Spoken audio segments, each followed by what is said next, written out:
สำหรับเดือนเมษายนนี่สัปดาห์หน้าก็เข้าสู่สัปดาห์กลางเดือนเมษายนนี่มีอยู่30 วันญาติโยมทั้งหลายแล้วก็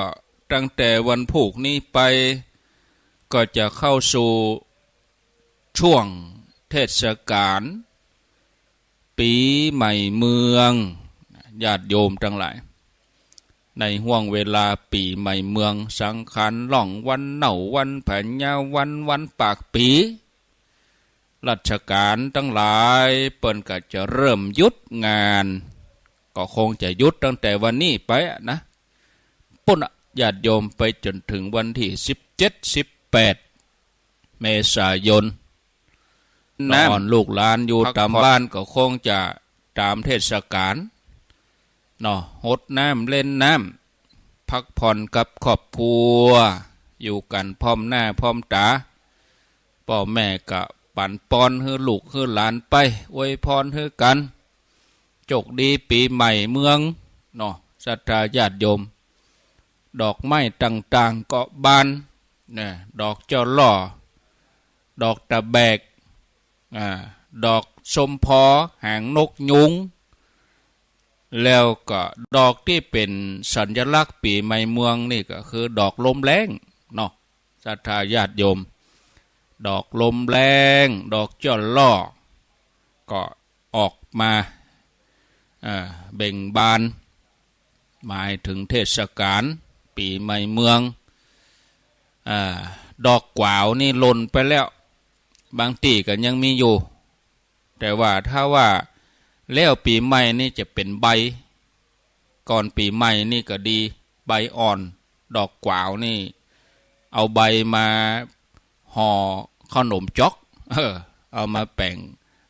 ขนมจ๊อกห่อขนมจ๊อกดอกใบกวาวเพราะว่าใบมันเลื่อม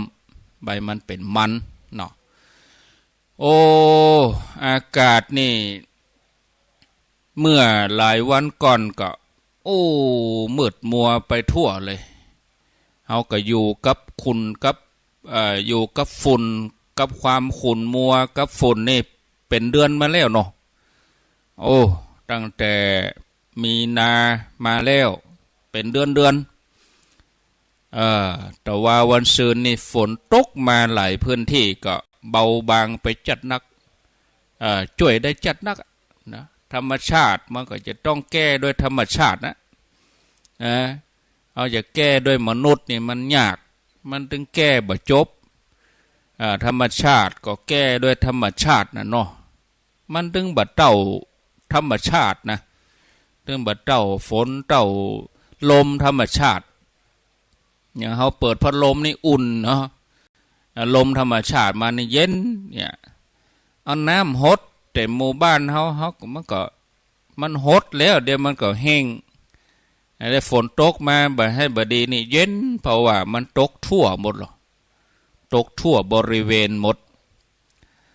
คนที่ใจลดใจหยังก็ขอให้มีสติเนอะระมัดระวังอันจะกินจะว่าถ้าว่ามันไปบ่ไหวก็พักอยู่บ้านเหียจะไปเอี่ยวออกล่าเปิ่นตั้งด่านกันนักเปิ่นตั้งด่านกันก็ย้อนว่าเปิ่นระวังภัยให้เฮาแล้วก็นอกจากระวังความปลอดภัยแล้วก็คนอื่นด้วยเนาะที่ใจรถตามท้องถนนบ่ใช่เฉพาะเฮาคนเดียวถ้ามันเกิดอุบัติเหตุไปแล้วนี่ผลกระทบมันเกิดขึ้นกับหลายๆคนหลายๆด้านข่าวออกตะกี้นี่นายอำเภอทางอีสานพุ่นนะใส่เสื้อลายเอวปีใหม่ซ้ำไปใส่เหล้าหนักล่ำไปตำรวจเปิ่นตั้งด่านก็มันก็ยังใดก็ต้องปฏิบัติตามระเบียบแต่ไปแสดงความกลาง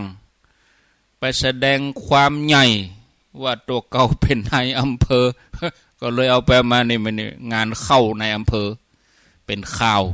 เนี่ยญาติโยมคนเฮาจะ ยังได้ก็ตามจะมียศถาบรรดาศักดิ์จะมีเงินมีทองนักมากมายอย่างใดก็ตามแต่ถึงเวลาถ้าผิดระเบียบผิดกฎไปแล้วก็ต้องยอมรับตอนที่ทำนี่อาจจะขาดสตินะเราหันข่าวหันหูบตัวเองแล้วก็โอ้มาเกิดพอเนี่ยโอ้ทำไปได้จะได้ประเด็นนี้ก็เฮาจะต้องมีสตินักขึ้นนะอย่าโดมท่านทั้งหลายทุกท่านทุกคนเนาะนำเข้ารายการเกินมาจน10 กว่านาที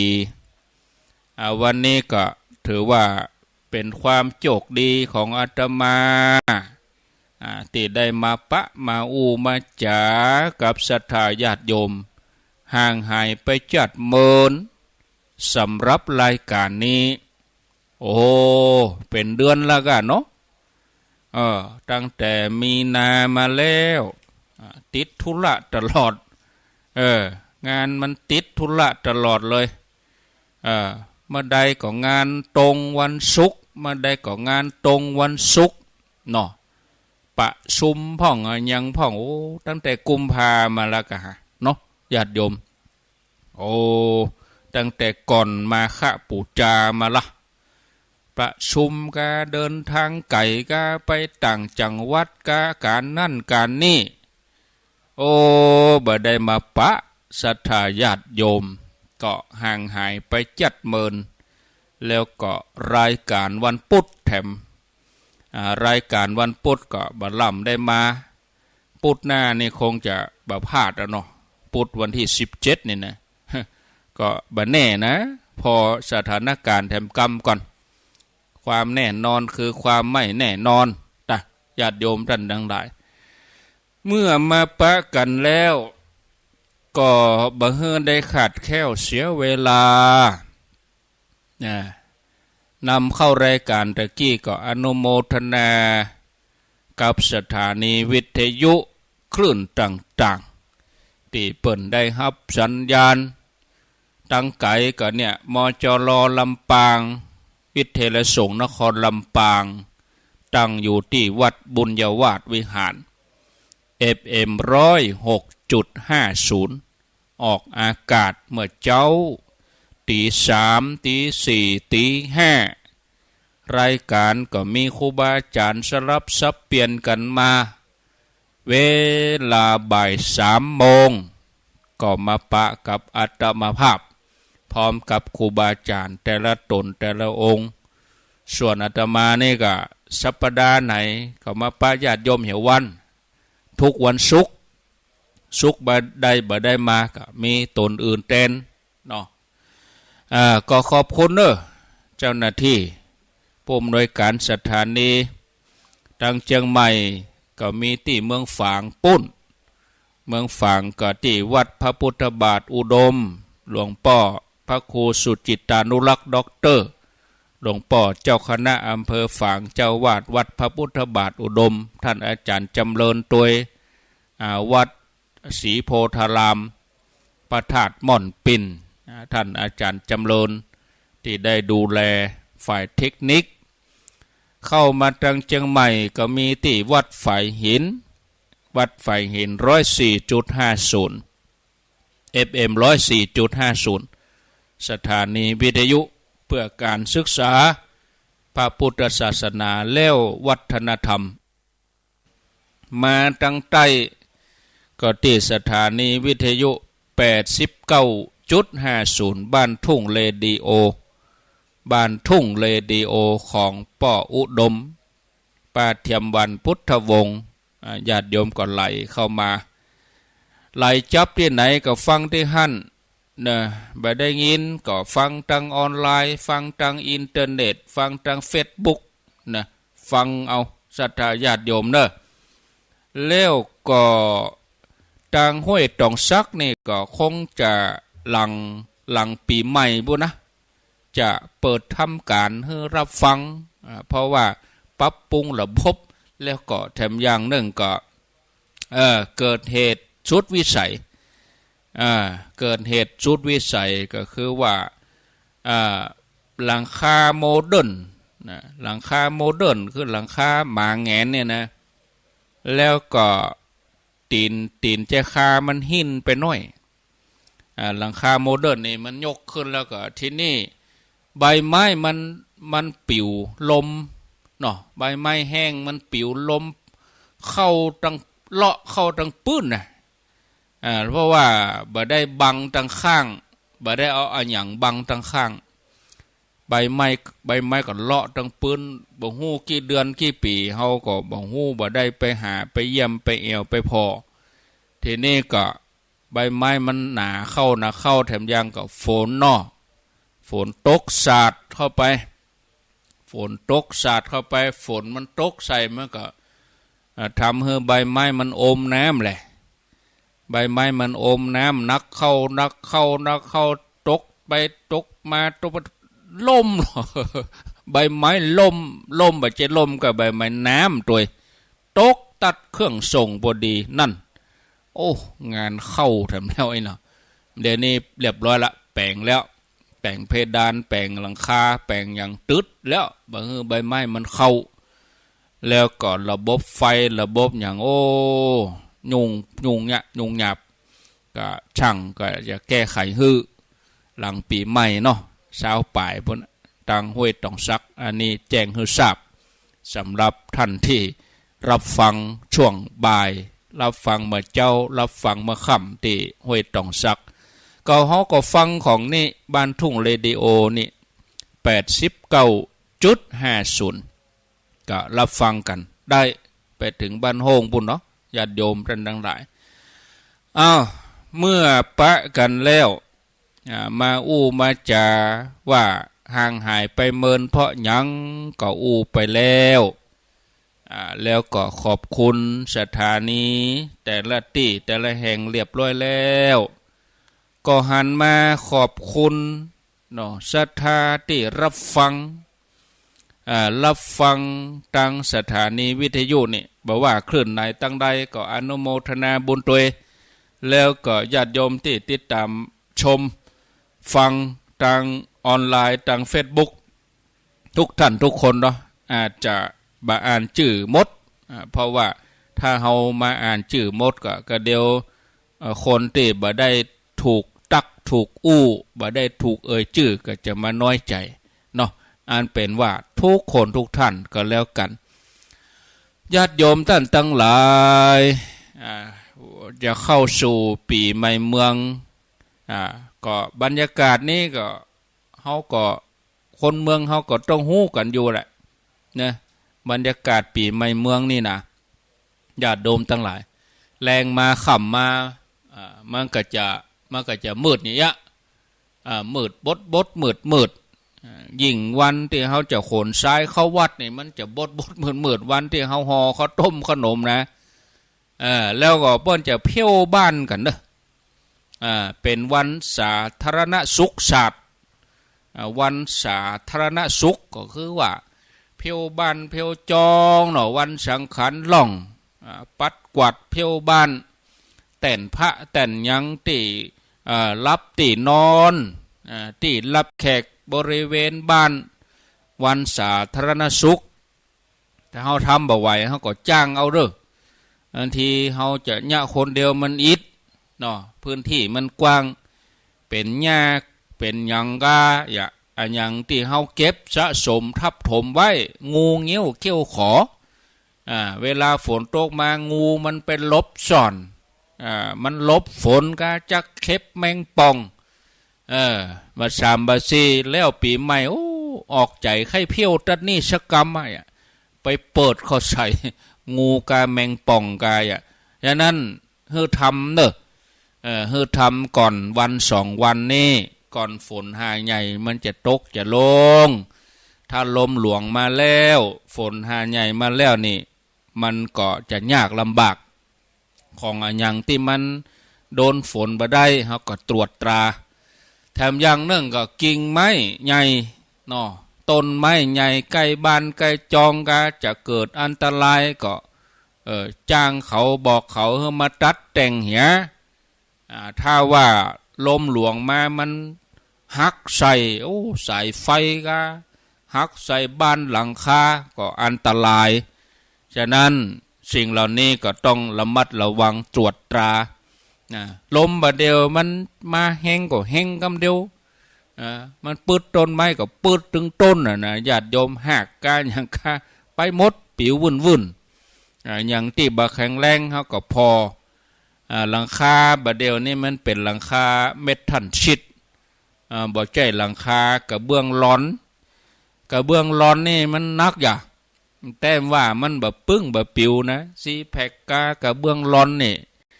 บะเดียวนี่โอ้ปิวกำนี่พอยังถุงเชี่ยวกระเบื้องนะหลังคานะมันเป็นหลังคาเม็ดทันชิดปิวก็ปิวตึงแผ่นเลยเอามาพอนี่ดังนั้นก็ระมัดระวังเนอะญาติโยมตรวจตราดูแลความเรียบร้อยเป็นหญ้าเป็นกงอันยังตีลกลุงลังต้นไม้ต้นยังก็สำรวจตรวจตายุคนี้นี่ญาติโยมทั้งหลายมันเป็นยุคโลกาภิวัตน์ไผเนี่ยอันยังทำมันยังเฮาหันหมดอะข่าวกาบางทีข่าววยเหลือข่าวทีวีกันข่าวทางมือถือนี่อย่างใดเฮาเป็นผู้บริโภคเฮาก็เลือกเอาเนอะอย่างเฮาจะกินข้าวนะกะเฮาก็เลือกเอาสิ่งดีๆเข้ามากินเอาสิ่งดีๆมาใช้อันใดที่คือว่ามันเป็นขยะมันเป็นสิ่งปฏิกูลก็จะไปเอามาจำก็อันดีๆอันบดีก็รับทราบแล้วก็ทิ้งเหี้ยขว้างเหี้ยมันบอกควรที่จะจำเขาก็จะประจำมันยังมันเป็นขยะมันก็บูดก่อนเน่าอยู่ฮะเขาก็จำแต่สิ่งดีๆปีใหม่เมืองเนี่ยญาติโยม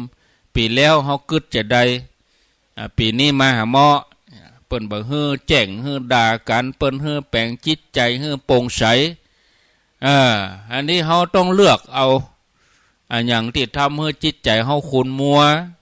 ทำให้จิตใจเขาเศร้าหมองเขาก็เลิกเลิกคิดเลิกจำอันใดที่ทำให้เขาม่วนอกม่วนใจกึดไปกึดก็สิ่งดีสิ่งงามสิ่งที่มันประเสริฐทำให้ยกใจของเขาขึ้นอันใดสิ่งใดที่ทำให้ใจเขาตกต่ำก็บอกควรจะไปคิดบอกควรจะไปทำปีใหม่เมืองนี่นะญาติโยมโอ้คนบักเก่าโบราณเปิ้นมีกุศโลบายเนาะกุศโลบายอย่างใดนี่คือก่อนจะเอาอันใหม่เข้าในเปิ้นเฮือสำละล้างของเก่าก็ยังเปิ้นมีวันเน่า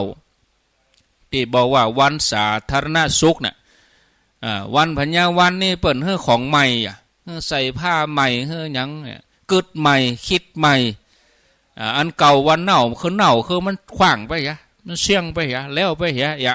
เพียวบันเพียวจองแปลงจิตแปลงใจดีงามอันที่มันขุ่นมัวมันบูดมันเน่าขว้างเสี่ยงแล้วก็รับอันใหม่คนโบราณนี่เปิ้นผูกไว้เปิ้นก็คือว่าเปิ้นเฮามีจิตมีใจเป็นแถมใหม่คิดแถมใหม่เนี่ยญาติโยมโอ้ท่านดังหลายยุคนี้นี่มันเป็นยุคโลกาภิวัตน์อย่างที่เฮาบ่ได้หันก็ได้หันอย่างที่เฮาบ่ได้ฮู้ก็จะได้ฮู้ในยุคนี้บ่น่าจะมีบ่น่าจะเกิดมันก็เกิดยุคนี้นะมันมีในหันหมดฉะนั้นเฮาก็จะต้องเลือกเอาพิจารณาที่บอกว่ายุคโลกาภิวัตน์เนี่ยกรรมนี้มีความหมายหลายแง่หลายมุมแง่หนึ่งก็คือว่ามันเป็นกระแสของการบริโภคกระแสของการเสพการกินที่มันไหลบ่าเข้ามาถ้าเฮาบ่มีสติกลั่นกรองให้ดีเฮาฮับเต็มเฮาจะเป็นเหยื่อมันน่าจะมีแกล้งคอเซ็นเตอร์แกล้งจุแกล้งหลอกอย่างมูเนี่ยมันมากับมือถือเนี่ยถ้าเฮาอยู่ของเฮาดีๆถ้าเฮามีมือถือมันก็บ่มายุ่งกับเฮา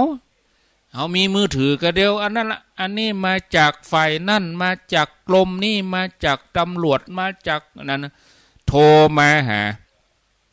ทำมือเฮาตกอกตกใจบางทีจวนไปลงทุนนั่นจวนไปลงทุนอันนี้เสียเงินเสียทองเนี่ยญาติโยมมันไหลบ่าเข้ามาถ้าเฮามีสติดีๆตั้งสติเห็นน้อยเฮาก็บ่ตกเป็นเหยื่อถ้าเฮาบ่ตั้งสติเฮาพิจารณาก็ตกเป็นเหยื่อนะญาติโยมเนี่ยมันเป็นกระแสที่มันไหลบ่าเข้ามาก็อย่าให้คนเฮามุ่งอย่างเดียวมุ่งไปในการอยากมีอยากได้อยากครอบครองมีแล้วอยากมีอีกอยากมีเพิ่มนะอยากได้อยากมีอยากเป็นสามอย่างอยากนี่มันเป็นกิเลสทั้งนั้นเลยทำให้คนเฮาบ่ได้กึดถึงคนอื่นบ่ได้กึดถึงสังคมบ่ได้กึดถึงผลกระทบกึดกะของตัวเองกึดกะว่าตัวเองจะได้จะมีจะเป็นได้นักเท่าใดต่ออันเนี่ยมันก็เลยเกิดปัญหาศรัทธาญาติโยมปัญหาหยังก็ปัญหาสี่อย่างหลักๆนี่คือหนึ่งคนเฮานึกถึงตัวเก่านักกลัวนึกถึงคนอื่นคือหันแก่ประโยชน์ส่วนตัวเอาความต้องการของตัวเองเป็นใหญ่บ่ได้สนใจส่วนรวมนะบ่ได้สนใจส่วนรวมแล้วก็บ่ได้ใส่ใจแม้กระทั่งครอบครัวเนี่ยไปตั้งหน้าติ๊กญาติโยมนี่คือสนใจแต่ตัวเองเอาความสุขตัวเองเหียความสุขตัวเองเป็นใหญ่ญาติโยมกำลังม่วนไอ้โหมายืนส่องประตูหันแถมแล้วเนี่ยอุปสรรคของการจัดรายการภาคกลางวันภาคบ่ายมันเป็นอย่างนี้นะล็อกประตูแล้วก็เดี๋ยวกดกิ่งละ ญาติโยมทั้งหลายมันคัดจังหวะไปเลยก็ทั้งที่เขียนติดท่านน่ะเขียนติดบอกว่า15 นาฬิกาถึง17 นาฬิกาการุณาอย่ารบกวนกำลังจัดรายการอยู่เขาก็บ่อ่านก็ยังมายืดส่องเฮาไปก็จะมาน้อยใจอุตส่าห์มาแล้วท่านก็ป้อมมามาทักทายถ้ามีธุระจะยาวก็ละวิทยุแถมนั่นมันอย่างเยอะญาติโยมทั้งหลายเดี๋ยวไปเหกรรมเนาะไปเหกรรมก็เดี๋ยวเพิ่นจะน้อยใจเจริญพร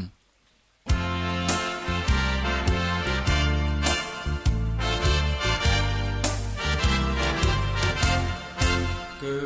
ดเป็นคนอย่าเห็นแก่ตนและดีถึงจะมีร่ำรวยสุขสันต์จนหรือมีไม่เป็นที่สำคัญแม้รักกันพึ่งพาอย่าไปตัดไมตรีเกิดมาพึ่งกันผิวพรรณใช่แบ่งศักดิ์ศรีวันนี้เราอยู่คิดดูให้ดีถึงจะจนจะมีอย่าไปสร้างเวรกรรมคืนไปทำชั่วไปอาจต้องใช้กรรมเวรอย่างง่ายโลกหลงเพราะคงจะเกิดลำเค็ญสร้างบุญพระท่านคงเห็นร่มเย็นพ้นความกังวลถึงวิบัติขัดสนผลบุญนำให้ศีลธรรมมั่นใจไม่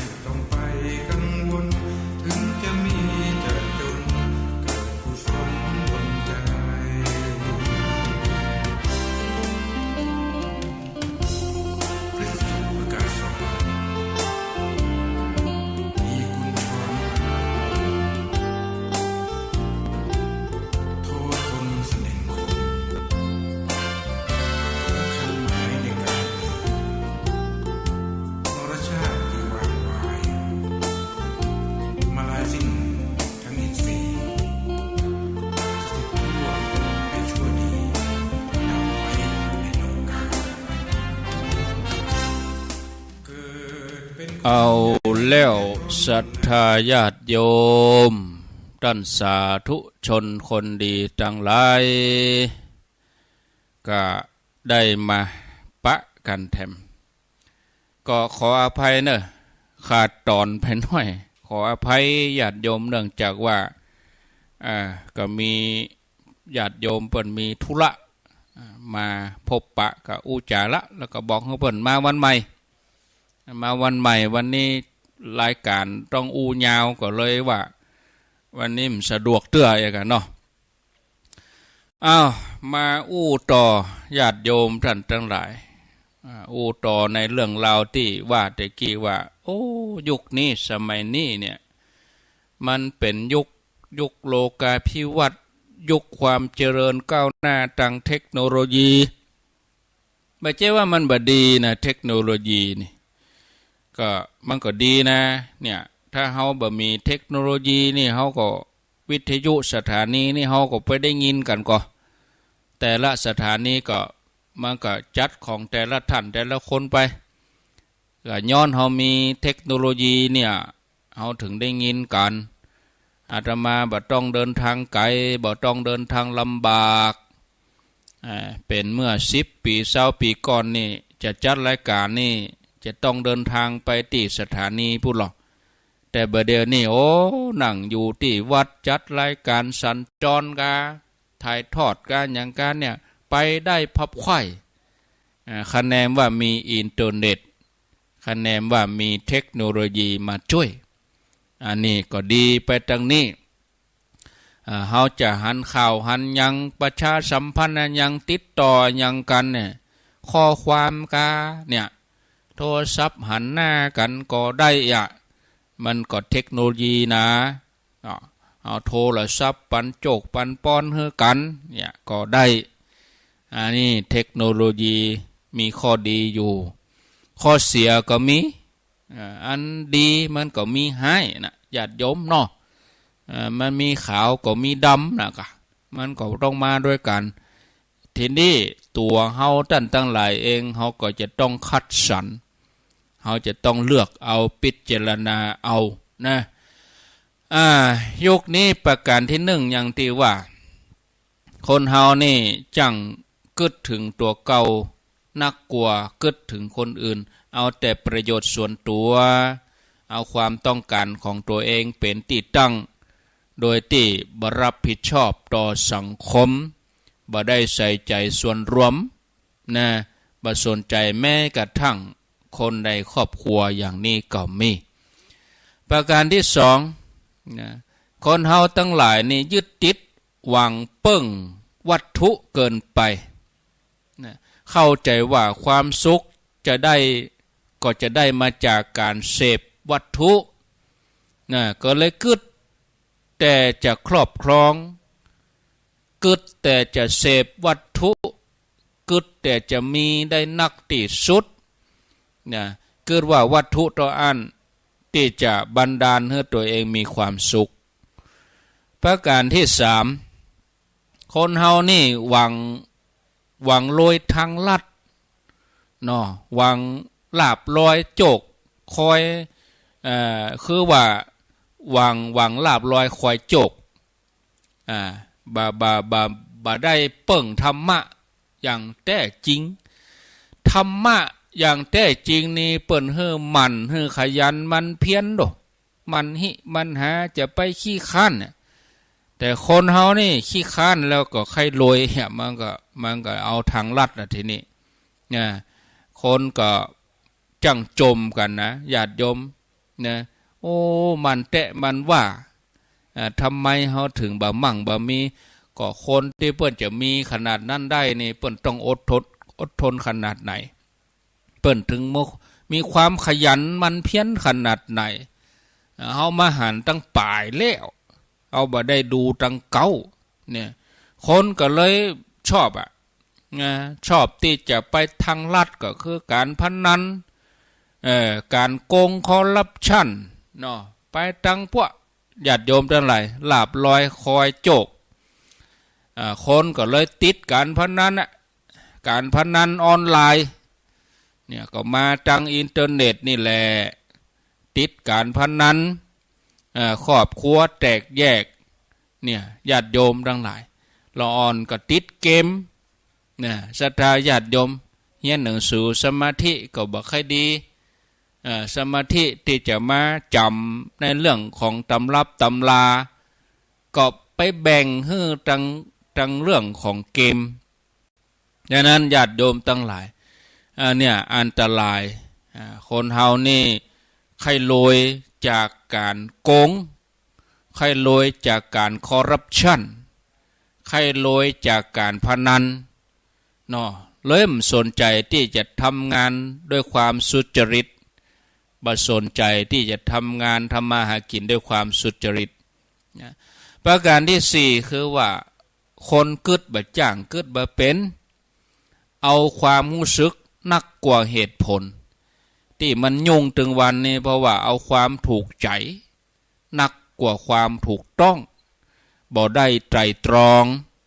เอาความรู้สึกของตัวเองเป็นใหญ่แล้วก็เมื่อความรู้สึกตัวเองตัดสินอย่างนั้นแล้วก็บ่ฟังเหตุฟังผลอย่างแล้วเนี่ยมันเป็นอย่างนี้นะถามว่าจะเนี่ยจะใดจะให้มีความสุขคนเฮาจะมีความสุขก็ต้องย้อนไป4ข้อแต่เกี้ยก็ต้องเปลี่ยนความคิดถ้ากรรมตั้งวิชาการแปลว่าเปลี่ยนทัศนคติคำว่าทัศนคติก็คือว่าเปลี่ยนวิธีกึศประการที่หนึ่งนี่เปลี่ยนอย่างใดก็เฮานึกถึงคนอื่นนึกถึงสังคมเนี่ยอย่างมันจะกระทบสังคมเป็นปัญหากระทบจิตใจกระทบสังคมกระทบสถาบันกระทบสถาบันชาติศาสนาพระมหากษัตริย์เฮากึดหนักอันนี้ถ้ากึดบ่นักนี่มันก็จะเกิดปัญหาญาติโยมทั้งหลายนี่แล้วประการที่สองก็เฮามีความสุขได้โดยที่บ่อิงอาศัยวัตถุก็ได้หรอความสุขบ่อิงอาศัยวัตถุมันอย่างใดท่านอาจารย์ความสุขที่เฮาบ่อิงวัตถุถึงวันนี้เฮาเอาความสุขไปอยู่กับวัตถุเอาง่ายๆอย่างถ้ารถโทรศัพท์หายวันนี้วันค่ำบ่ได้เล่นโทรศัพท์บ่ได้เล่นไลน์บ่ได้พิมพ์ข้อความเฮาความสุขเฮามีที่ไหนญาติโยมทั้งหลายลองคิดพอถ้าสมมติว่าอินเทอร์เน็ตล่มไปเหี่ยววันนี่นะเฟซบุ๊กล่มเหี่ยววันไลน์ส่งข้อความอย่างบ่ได้นะเปิ้นเฮือยุดเหี่ยววันเนี่ยคนมันจะเป็นทุกข์เหมือนกันเนี่ยเพราะว่าไปอิงวัตถุนะความสุขที่มันบ่อิงวัตถุมันก็มีรู้ญาติโยมมันคือหยังก็ความสุขที่เกิดจากการทำความดีหันหรอความดีกับไผทำความดีกับป่อกับแม่ทำความดีกับพระศาสนากินตันทำบุญอย่างมื้อนี้อย่างเฮาทำความดีเฮานึกถึงเมื่อใดเฮาก็มีความสุขกึดถึงนึกถึงมันก็เกิดปีติเกิดความจุ่มใจความสุขจากการได้ช่วยเหลือเปิ้นตกทุกข์ได้ยากมาเปิ้นจนปัญญาเฮาได้แบ่งเบาภาระได้เป็นผู้ประสานงานได้เป็นผู้ช่วยเหลือแบ่งเบา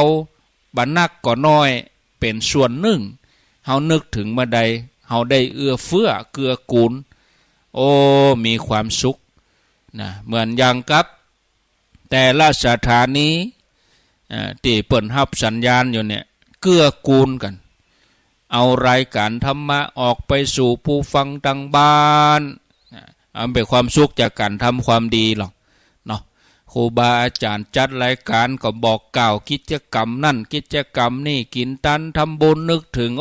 มีความสุขยิ่งเฮาตั้งหลายที่เฮาเคยไปร่วมบุญกันมาเก่าก่อนติหันก็ได้ไปตินี่ก็ได้ไปบัดเดี๋ยวนี้เฮาไปบ่ค่อยไหวเฮานึกย้อนไปนี่มันมีความสุข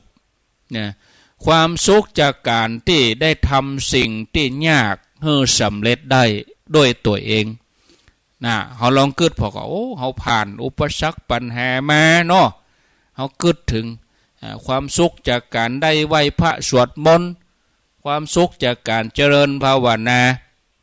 ญาติโยมลองเนี่ยลองทำผ่อนเนอพ่วงปีใหม่เมืองนี่นะขำมาเขาจะเป็นหนัวกับโทรศัพท์เป็นหนัวกับบริโภคข่าวขจินแล้วข่าวอย่างที่มันเป็นอัปมงคลน่ะจะไปมาจำฮัดกึดฮัดทำปฏิบัติจิตใจเขาจะผ่องใสเขาจะไปเอาจิตใจไปขุนมัวญาติโยมตั้งหลายนะอันนี้มันก็เป็นความสุขที่เขาบ่ต้องอิงวัตถุหรอเนี่ยประการที่สามเพียรนะเพียรมีความเพียรเนี่ยภาษาพระภาษาธรรมะเปิ่นห้องว่าวิริยะนะวิริยะคือความเปลี่ยนมีความเปลี่ยนด้วยตัวเองใครได้อะหยังก็ต้องมีความเปลี่ยนใครเรียนหนังสือเก่งก็ต้องมีความเปลี่ยนใครมั่งใครมีก็มีความเปลี่ยนมันหิมันหาจะไปขี้คั้นเนี่ยศรัทธาญาติโยม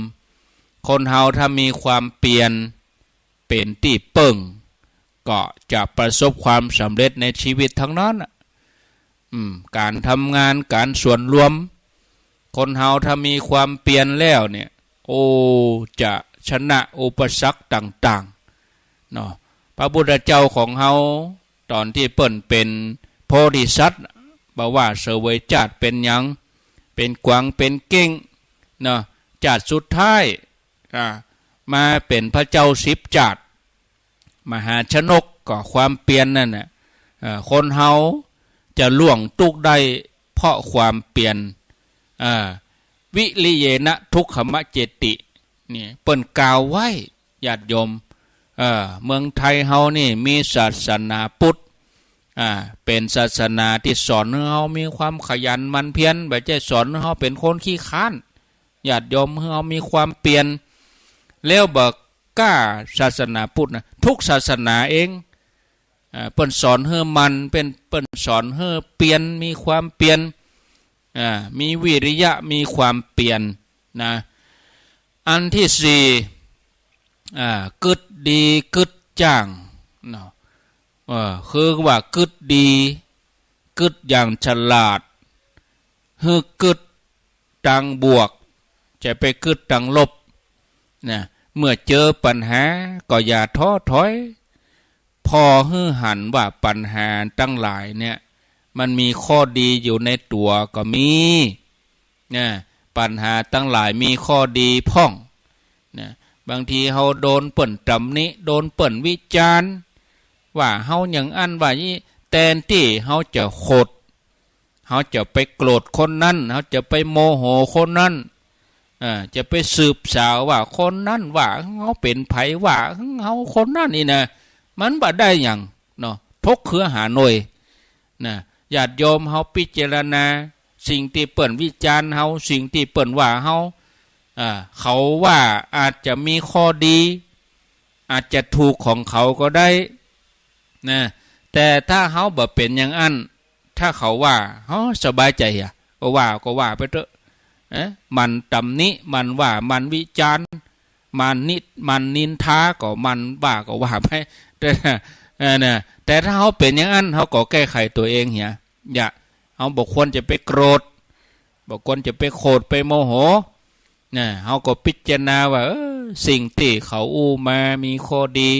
ถูกต้องอย่างใดพ้องนะถึงแม้เวลาที่เฮาเจ็บป่วยญาติโยมเฮาเจ็บไข้ได้ป่วยเฮาก็จะบรรทุก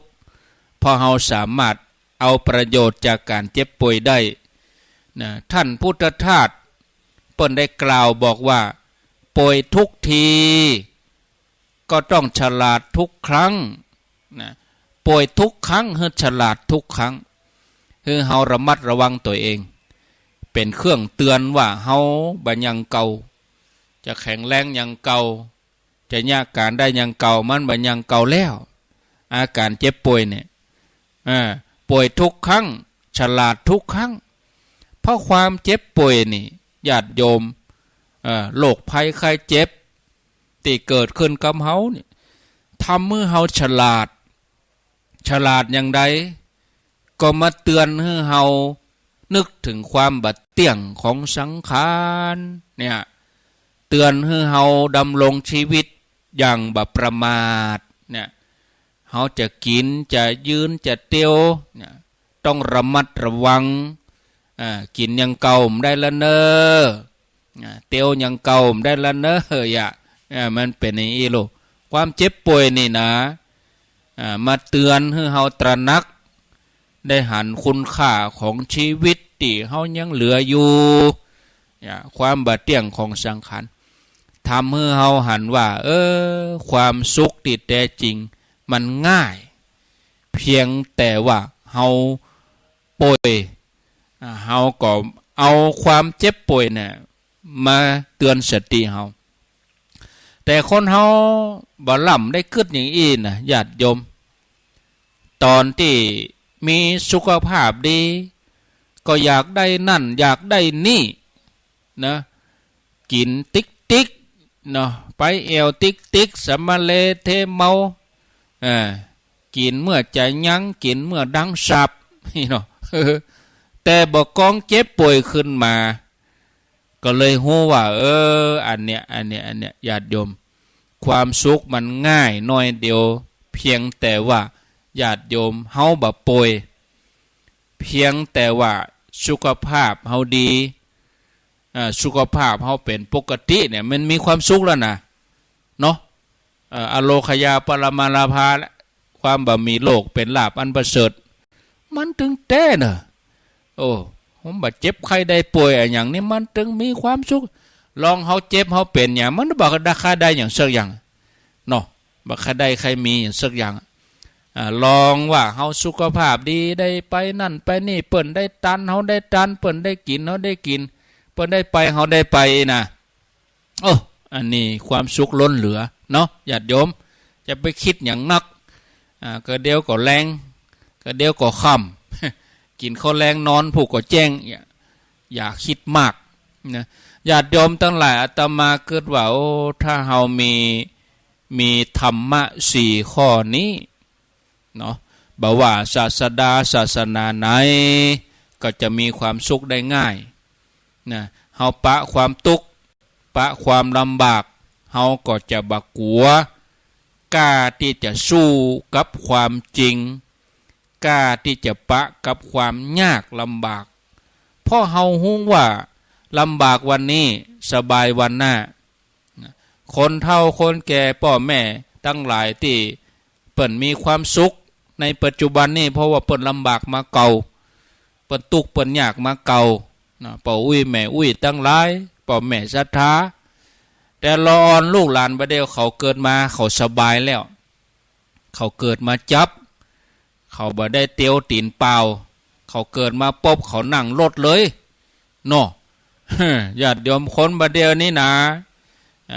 เช่นญาติโยมเขาคนเฒ่าคนแก่นี่เกิดมานี่มันทุกข์ลูกท่านเสาะว่าหากินมันทุกข์มันยากลาตำลาบ่ได้เอวยังบ่เดียวนี่นะเนาะมันลำบากเปิ้นก็เลยสบายมาจนถึงปัจจุบันอานิสงส์ส่งผลมาลำบากวันนี้สบายวันหน้า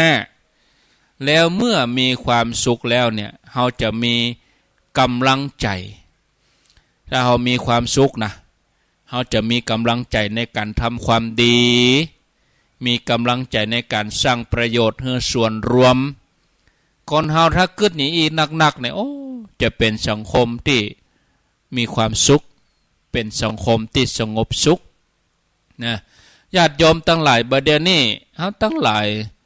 โดยวิถีชีวิตของท่านทั้งหลายโดยเฉพาะละอ่อนวัยรุ่นคนทำงานคนหนุ่มคนกำเนาะบ่มีเวลาให้กันแม้กระทั่งในครอบครัวบัดถ้าเวลาอื่นนะแม้แต่เวลาจะกินข้าวนะย่อมมีเวลาบ่ต้องไปนับว่าจะอู้กันอย่างใดบางทีได้เวลากินข้าวก็เตียวออกไปอู้โทรศัพท์เนี่ยโทรศัพท์ด่วนธุรกิจ เนี่ยห้องเฮอมาลงกินข้าวก็เมานั่งเล่นเกมเหี้ย ก็เดียวทำงานส่งครูอยู่เนี่ยก็เดียวก่อนเนี่ยมากินข้าวลูกเฮ้ยก็เดียวก็เดียวก่อนเนี่ยโอ้เนี่ยอยู่แต่หน้าจออยู่กับมือถือยอมเสียเวลานั่งเล่นมือถือเป็นชั่วโมงเนาะแต่เวลาไปตานเงินเข้านี่ไปตานเงินเข้าตัวอุ้ยตัวมอนเนาะไปตานเงินเข้า10 นาทีบดายโอ้มันทรมานแต่ว่ายอมเสียเวลานั่งเล่นมือถือของมอยู่ฮะน่ะเป็นชั่วโมงนี่ศรัทธาญาติโยม เอามากึดพอเนาะ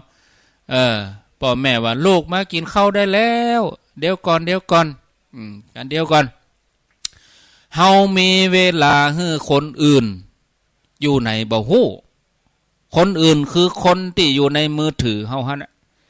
บอกว่าเปื่อนตั้งเฟซเปื่อนตั้งไลน์เฮามีเวลาเขาเป็นชั่วโมงมีเวลาพิมพ์ข้อความตอบโต้แต่เป็นจะได้คนใกล้ตัวในครอบครัวเฮาเหมือนอยู่กันคนละประเทศเหมือนอยู่คนละทวีปเฮามีเวลาให้กับคนใกล้ชิดเนี่ยศรัทธาญาติโยมอันนี้มันก็เลยเป็นส่วนหนึ่งที่ทำให้เฮาเป็นหลงติดกับเทคโนโลยีอย่างที่ว่าน่ะลองมีโทรศัพท์อีกสักวันตมาเคยเนี่ยเฮาไปในถิ่นที่สัญญาณอินเทอร์เน็ตบ่มีเนี่ยญาติโยมไปปุ่นไปกอมูเดอร์ที่ศพเมยปุ่นบัดถ้าถามเนอะระบบหยังก็จ้าง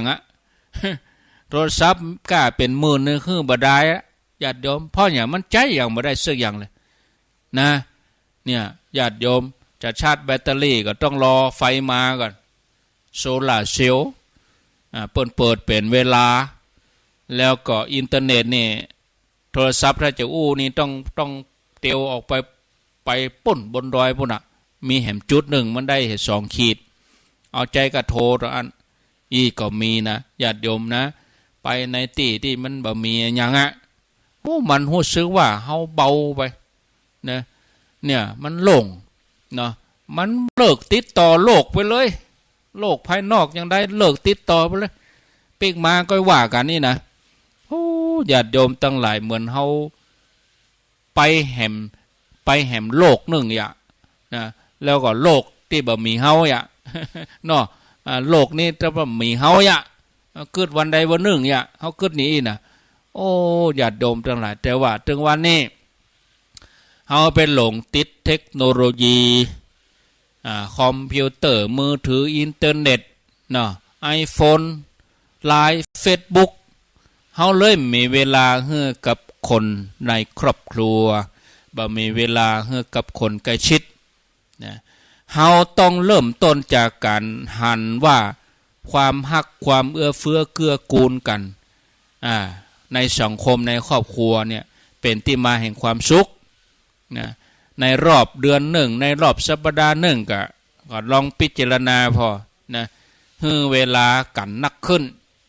จะไปหลงเทคโนโลยีนักล่ำไปจะไปเมาเสียเวลากับเทคโนโลยีนักล่ำไปแล้วก็หูจักฟังกันนักขึ้นบ่ใจกล้าเฉพาะลูกฟังพ่อฟังแม่ตัวอันนะพ่อแม่แบบเดียวนี้เขาต้องหัดฟังลูกนะบางทีมันคนละยุคคนละสมัยเขาจะไปเอายุคของเขาไปตัดสินใจเขาเขาต้องฟังเขาพอก่อนนะแต่ว่าลูกจะฟังพ่อแม่ก็ต้องมีเหตุมีผลนะพ่อแม่ก็ต้องฟังลูกก่อนบางทีมาอ่อนแบบเดียวเขามาพอเนาะเขาลวกนะเราอ่อนน้อยนี่เขาไปโรงเรียนนี่เขาเหนือชั้นกว่าเขานะบางทีเขามาฟังเขาเนี่ยเราอ่อนมันนี่ลวก เฮามาก่อนเฮามันอย่างนี้เนาะพ่อแม่ฟังลูกก่อนเนี่ย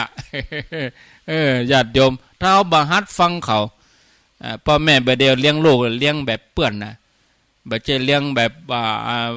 ผู้บังคับบัญชาจะไปบังคับให้เขาต้องเลี้ยงแบบว่าฮัดฟังเขา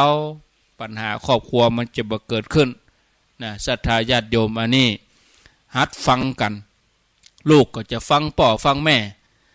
ถ้าลูกฟังพ่อฟังแม่พ่อแม่ก็จะฟังลูกเนี่ยญาติโยมมันเกื้อกูลกันการรับฟังกันและกันทำให้เกิดความเข้าใจ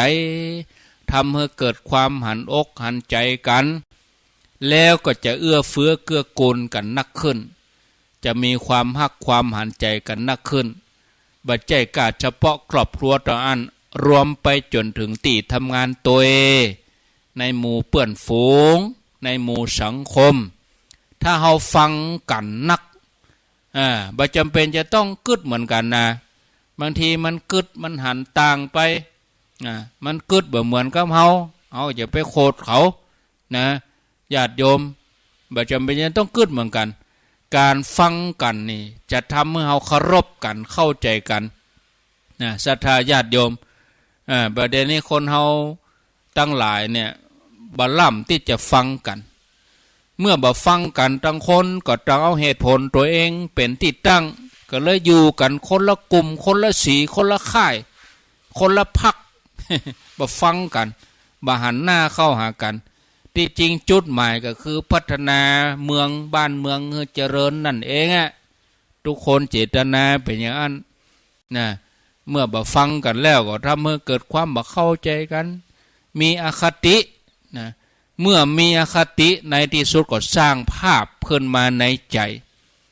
สร้างภาพว่าฝ่ายตรงข้ามเนี่ยบ่ดีทำให้เกิดเป็นปฏิปักษ์ต่อกันสร้างความเกลียดชังการที่คนเฮาจะฮักกันได้สามัคคีกันได้นี่บ่ได้หมายความว่าต้องกึดเหมือนกันบ่ได้หมายความว่าต้องใส่สีเสื้อสีเดียวกันญาติโยมเพราะว่ายุคโลกาภิวัตน์เนี่ยมันมีความแตกต่างเฮาสามารถทำให้คนทุกคนกึดเหมือนกันได้แต่การที่คนเฮาจะฮักสามัคคีกันจะอยู่ร่วมกันได้มันต้องเริ่มต้นจากไหนเริ่มต้นจากการเปิดใจรับฟังกันทำความเข้าใจกันนี่นอกจากเปิดใจรับฟังกันเข้าใจกันแล้วนะก็จะต้องเปิดใจรับฟังความรู้สึกนึกคิดของคนอื่นตัวเองนะถ้าเราเอากับความรู้สึกของตัวเองเป็นใหญ่มันก็เอียงแหละเอียงมาเข้าข้างตัวเก่าศรัทธาญาติโยมบัดเดี๋ยวนี้คนเฮานอกจากบ่มีมิตรความรู้สึกบ่เป็นมิตรแล้วก็ยังรู้สึกว่าคนอื่นแปลกแยกจากตัวเองเนี่ยเฮายังบ่เป็นมิตรกับตัวเก่าบางทีนะญาติโยมคนสมัยนี้บอกว่าฮักตัวเองแต่บ่กองให้อยู่กับตัวเก่าคนเดียวนี่อยู่บ่ได้ต้องไปหั่นไปนี่ไปวุ่นวายกับคนอื่นไปเอี่ยวห้างเนาะต้องมีเฟซมีไลน์ถามว่าโอ้ตึงวันนี้ตึงอยู่คนเดียวละมันไม่ได้นะญาติโยมมันจะไปได้จะได้อยู่คนเดียวมันได้เนาะมันต้องอยู่กับคนอื่นเนี่ยมันต้องมีคนชีวิตของเฮานี่มันมีความผูกพันกันอย่างมนุษย์นี่เป็นสัตว์สังคมนะญาติโยมทั้งหลายเนาะก็มาก็เป็นเวลาที่ชั่วโมงแล้วเนาะก็เดี๋ยวเอาไว้มาต่อมีแหมนักอยู่ไปเสี่ยงเตื้อไปก็จึงมีเรื่องราวอยู่ดีก็โทรศัพท์เข้ามาด้วยนะก็ต่อไปก็พักเหตุกรรมพักแล้วก็ลองเปลี่ยนบรรยากาศให้ญาติโยมได้โทรมาสัก 2-3 สายนะถ้าญาติโยมโทรมาแล้วก็จากันไปเนาะญาติโยมเนาะเดี๋ยวขออนุญาตเด้อได้พักสักกรรมก่อนฟังไรนี้ไปไหนเตื้อนะญาติโยมทั้งหลายอาตมายังอยู่ตัวท่านทั้งหลายแถมชั่วโมงก่อนนะแถมชั่วโมงเดี๋ยวนี้4 โมงแล้วเนี่ยญาติโยมทั้งหลายเดี๋ยวก่อนเด้อซ้ออันพอเพลงปีใหม่เมืองก่อน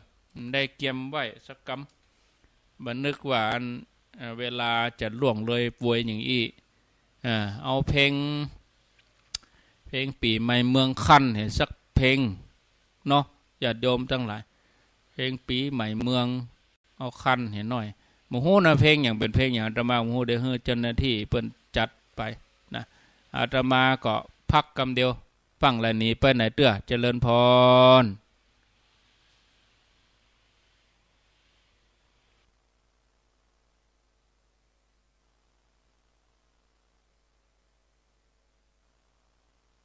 ชนท่านผู้ฟังทั้งหลายทุกท่านก็ได้พักเดินไปเดินมาดื่มน้ำแล้วก็ทำให้จุ่มคอปิกมาอยู่ด้วยกันต่อแถม1 ชั่วโมงหลังตอนนี้เวลา 16 นาฬิกากับ 8 นาที4 โมงกับ 8 นาทีอยู่ด้วยกันแถม52 นาทีจะหมด1 ชั่วโมงผ่านไป1 ชั่วโมงแล้วเว้ยญาติโยมเนาะ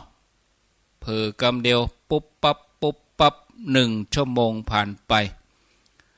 ญาติโยมกำลังรับฟังรายการสารธรรมยามแลงรายการสารธรรมยามแลงดำเนินรายการโดยอาตมาภาพพระครูอภิวัฒนวิกรมวัดปากตางเจริญตำบลดอยล่ออำเภอดอยล่อจังหวัดเชียงใหม่รับผิดชอบรายการประจำทุกวันพุธเป็นประจำวันพุธแล้วก็วันศุกร์เนาะวันศุกร์นี่รายการเดียวบ่าย 3 ถึง 5 โมงแล้วก็วันพุธนี่มีผู้ร่วมรายการคือท่านพระครูสุเมธธรรมเสวีท่านพระครูสุเมธธรรมเสวีร่วมรายการด้วยกันทุกวันพุธได้พักแล้วต่อไปก็ลองมาฟังบรรยากาศจากญาติโยมทางบ้านพอก่อนฟังกันอยู่ก็ว่าเฮืออาตมาคนเดียวมีไผฟังพ้องก็โทรมามาจะแจ้งผลการรับฟังได้ที่หมายเลข0998366322ก็ว่าไปแอวตังใดแล้วดาครัวดาหยังอยู่เนาะดาขวดตาลดาข้าวต้มขนมบางท่านบางคนก็อาจจะบ่สะดวกฟังลูกหลานมาบ้านบางทีลูกหลานอาจจะเปิดเครื่องเปิดอย่างดังเนาะมีคนฟังอยู่รู้มันได้คนเดียวรู้นี่เจริญพรไว้สาเจ้ามันได้คนเดียวรู้นี่เนาะคนเดียวแกไว้ฟังอยู่ทุกเวลาอยู่ที่ไหนฟังทุกเวลาแม่โยมแม่ไล่ต่างที่บ้านนาบัวตำบลเมียงยาวอำเภอหังชัดจังหวัดลำปางเจ้าพี่น้องลำปางหังชัดเนาะทุกตนทุกองค์ทุกเวลานาทีฝนตกก่อแต่ว่าวันศุกร์นี่ฝนตกเจ้ามีแต่ว่าตกนิดเดียวหน่อยเดียวก็ลดความร้อนไปได้อยู่เนาะเจ้าขอบคุณเจ้าขอบคุณอนุโมทนา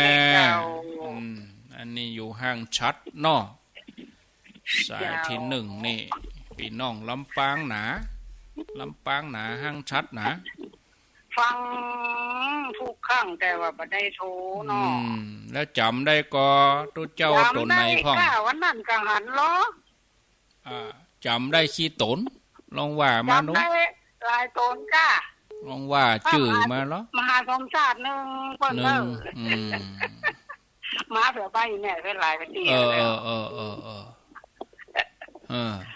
วลุงแก้วตู้ลุงยองแล้ววันนั้นน่ะถามเพิ่นจำได้หมดเนาะโมทนาว่าหลวงพ่ออยู่ได้เท่าใดจ้ออย่าบ่7 เออ โอ้นุ่มแล้วแม่ก็แน่ อยู่ดีมีสุขเนอะ ยา สาธุอ้าวเจริญพร แล้วสาธุวันนี้เป็นบุญเนาะ บุญนี่แต่ได้พังพระครู อยู่เมืองแปะกะ ไม่แต่ เมืองแปะอันอำเภอหยังอำเภอหยังเมืองแปะ อำเภอเมียงจังหวัดแพร่ อ๋ออำเภอเมือง ยาว บ้านหยังอ่ะบ้านหยังได้ยินทีก่อ บ้านวังหงส์ วังหงส์กะ ตำบลวังหงส์เจ้า ได้ยินชัดก่อ ฮะ ได้ยินชัดดีก่อ เราได้ยินทราบแล้วตะกี้มันหายไปกำ ฟังจากไหน ฟังจากไหน หายไป ฟังจากไหน ฟังจากวิทยุก็ว่าฟังจากเฟซบุ๊ก ฟังจากเฟซบุ๊กเจ้า อ๋อ กลางคืนจงฟังจากขึ้นแล้วรุ่นนี้เจ้าของตัวโง่เนี่ยเจ้า โมทนาเนอ0998366322ก็ที่หายไปก็เป็นเพลงนะกะก็อาตมาถึงว่าพักกำเดียวเนออีกอย่างอย่างไปอู้ถึงชั่วโมงก็ไปไหวได้เสียงก็ไปมีว่ะเนาะเขาจัดรายการนี่ก็พักพ่องอันที่บางเขาก็ใครคืออู้ติ๊กๆอ่ะ0998366322จะเริญพร พระครูมาประเมิดกี่ตนเจ้า โอ้ปลาเมือดไหนน่ะ ว่าซบประเมิดตี มันได้ไปอาตมามันได้ไป อ๋อพระมหาสมชาติมาเนาะ นั่นก็ ยมแม่ยมแม่นึกว่าวันพัดยมแม่ไม่ได้ไปสักกรรมวันนั้นน่ะ มาหลายกว่าน่ะพระมหาสมชาติอ่ะ ฮะ มาหลายตนก่อน เฮาก็บ่ฮู้นะเฮาก็บ่ได้ไปอ่ะ แม่นึกว่าพระอาจารย์ก็มาอีก ได้ไปอ๋อ โยมแม่ก็ไม่ได้ไปสักกรรม ถ้าเปิ้นเข้ารายการก็ลองถามเปิ้นเด้อถ้ามหาสมชาติเข้านะ กะไว้กะไว้สารนะ จ้า เจ้า ดูเฮาก็ไปฮู้จะได้คนหนึ่งอยู่คนหนึ่งไปเนาะฮู้ไปคิดตนเฮาไปฮู้ได้อ่ะ0998366322อ้าวมีก็เข้ามาเอาฮับ5สายก็ปอฮับ5สายก็ปอละประเด็นนี้ได้3ต่อไปสายที่4นมัสการเจ้าธรรม จะ ครู เริญพรอันนี้อยู่สันขยอม เจ้า ฟังอยู่นะเจ้า ได้ยินชัดดีเนาะ เดี๋ยวชัดดีมันเจ้านี่มันเตื้อฟันประเทศตานุ่นลูกเมากรรมฐานนี่เนี่ยวันนี้ได้ฟันแมลงนี่โอ้ดีใจเจ้า ดีแล้วเนาะ เจ้าได้ฟังอยู่นะเจ้า ขอบคุณเด้อ เจ้านมัสการเจ้า โอ้มีคนฟังอยู่โลถ้ามีคนฟังเนี่ยก็มีกำลังใจบอกว่าก็อาตมานะถ้าอู้ไปอู้บ่ได้มีคนฟังหมดความหมาย เนาะจัดรายการไปแล้วมีคนฟังเอาไปจัดไปเนี่ยอย่างอ่ะเลิกอ่ะมีคนฟังก็เลิกอ่ะ เนาะถ้ามีคนฟังเองก็แควนกะนะไม่ใช่กล้าตนนี่เนอะตนอื่นตัวเขาโทรหาเปิ้นครูบาอาจารย์ตนนั่นตนนี่ทุกรูปนะไม่ใช่เฉพาะกาตมาครูบาอาจารย์เปิ้นก็คนฟังเพิ่นก็มีกำลังใจเจริญพร เจ้ากราบไหว้ศาลเจ้าสัตว์พระครูวิวัฒนวิกรมเจ้า โทษจากที่ไหน จากไม่ห้อยเงินโดยสเก็ตเจ้า โอ้แม่ห้อยเงินเหนือก็ว่าแม่ห้อยเงินใต้ ไม่ห้อยเงินเหนือเจ้า โอ้ได้ยินทีเนาะ เจ้าได้ยินทีเจ้าช่วงนี้ก็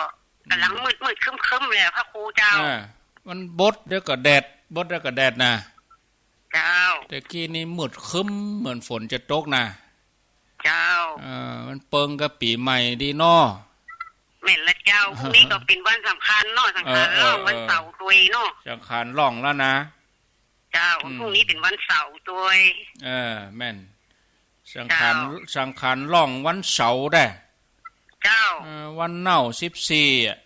เนาะวันเสาร์นี่สำคัญนะแน่นอนกะแน่นอนกะเนาะโมทนาเจ้ากะไว้สาเจ้าผูกสังขารล่อง14วันเน่าเนี่ยนะเอาปอละเนอฮับสายปอแล้วเอาหมกปอให้ปอดีฮู้ว่ามีคนฟังอีก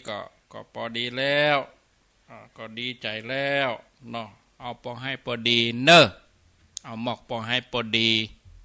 นะญาติโยมท่านทั้งหลายเอาแล้ว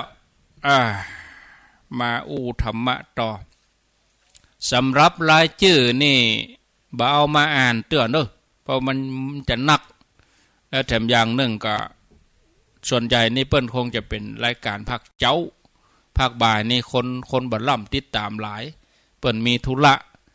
ก็บ่เอาชื่ออ่าน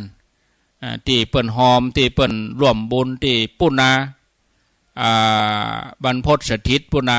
ตั้งแต่วันที่8วันนั้นแล้วก็บ่เอามาเป่าประกาศเตื้อเพราะว่าเวลานี้มันสถานีเปิ้นฮับบ่หลาย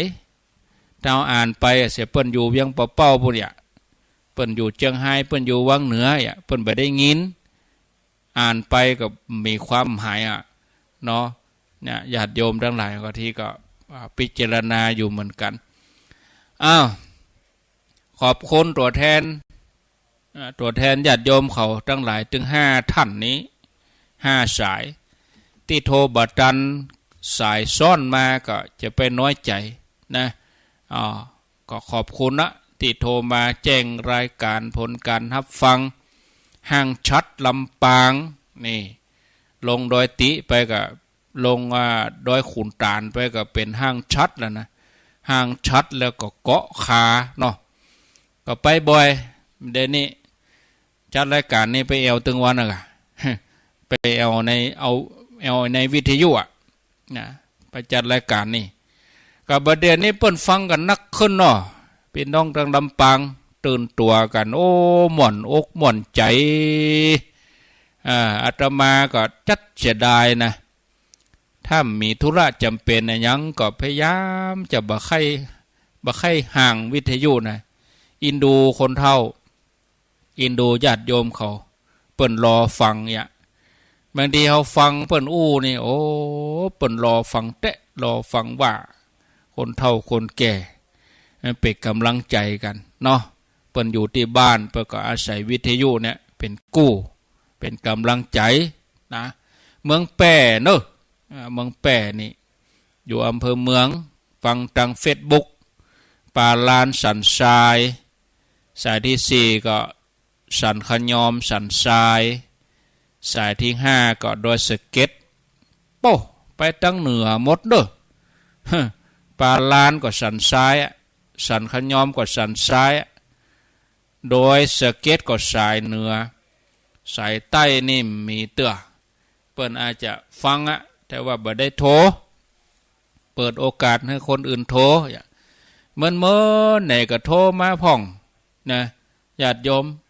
นะจะได้รู้ว่ายังฟังกันอยู่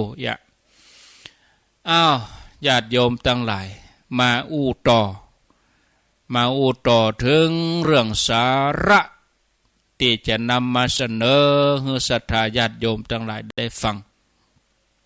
ต่อตะกี้เรื่องว่าเนี่ยอย่างเฮาอยู่กับตัวเก่าบ่ได้ก็เพราะว่าเฮาทนตัวเก่าบ่ได้บางทีก็มีความขัดแย้งกับตัวเองขัดแย้งกับความคิดตัวเองนะอาตมาเกิดว่าถ้าคนเฮานี่หันมาใส่ใจความรู้สึกนึกคิดของตัวเก่าก็คือมีสติหูเต่าตันความรู้สึกของตัวเองเฮาจะเป็นมิตรกับตัวเองง่ายขึ้นและเฮาจะเป็นโรคซึมเศร้าน้อยลงเนี่ย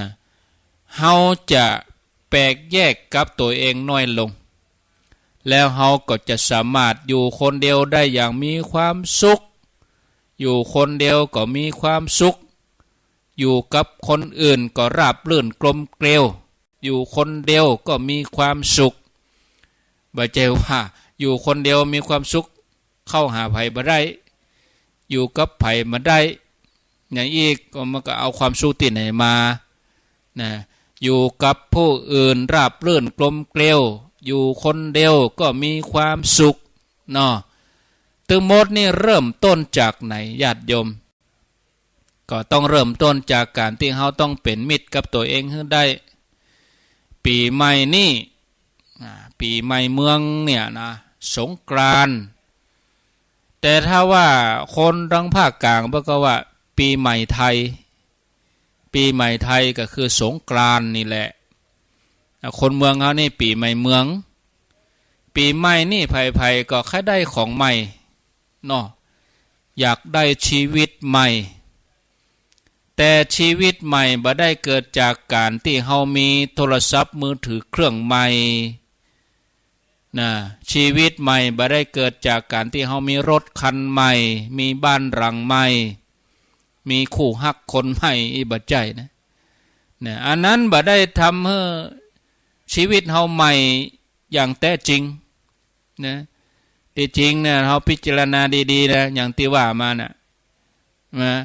ทำให้เฮาเป็นทุกข์ก็ได้เอาว่าโอ้ปีใหม่ข้าได้ของใหม่ได้โทรศัพท์ใหม่บ้านใหม่เนี่ยโทรศัพท์ใหม่ทำให้เฮาเป็นทุกข์ก็ได้เพราะมันแปลงออกไปไหนก็บ่ได้โดนหดน้ำที่จะเอาโทรศัพท์พกไปก็ต้องมีถุงมีหยังนะเปิ้นหดน้ำใส่กับโทรศัพท์จะเปียกกลัวเปียกจะออกบ้านยังหยังเนี่ยบางทีมันก็จำเป็นออกบ้านไปจ่ายการจ่ายหยังก็ต้องระวังหน้านี้จะไปเดือดให้เขาเวลาเขาหดน้ำมันเป็นเทศกาลของป่นถ้าเขากลัวเปียกเขาก็มาท่าออกไปเนี่ยถ้าจะเป็นออกไปก็ต้องป้องกันกระเป๋าสตางค์กาโทรศัพท์กาเปิ้นมีถุงขายเนี่ยถุงใส่โทรศัพท์นี่ถุงพลาสติกมี10 หูดเหียใส่สัก2 จันโทรศัพท์ใหม่ก็บางทีทำให้เป็นตุกถ้ามันหายรถคันใหม่เอาไปจอดเอวจอดอย่างโดนขูดโดนปัดก็ดีรถมาเสียดสีทำให้มีร่องมีรอยเป็นตุกธรรมะเนี่ยญาติโยมจะมีชีวิตใหม่อย่างแท้จริงก็ต่อเมื่อเรามีคุณภาพจิตใหม่บ่ใจกึดอย่างเก่าเอาง่าย